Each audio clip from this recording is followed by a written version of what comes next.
Жиңу күні алдынан махсус хәрби операцияда катнашучы егетләргә Зәйдән чираттагы гуманитар ярдәм озатылды. Азатлык китерүче солдат һәйкәле янында шәһәр җәмәгатьчелеге җитәкчеләр җыелган. Посылкалар җыюда Зәй халкының бердәм булуын, активлык күрсәтүче оешма предприятиеләрне район башлыгы да билгеләп үтте. От нас, конечно, большой привет от всех заинцев. И, конечно, наших ребят мы ждем живыми и здоровыми с большой победой обратно. Добрый путь, хайрлы сәгатькә җегетләр.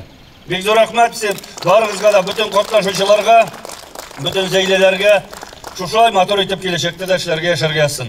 Зур фурага Нива машинасы, 4 мотоцикл урнаштырганнар, посылкалар егетләр сорау буенча әзерләнгән.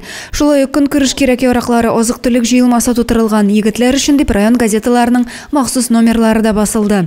Зәйдән кузгалган йөкне район башлыгы урынбасары Петр Уразайкин җитәкчелегендәге делегация озата китте.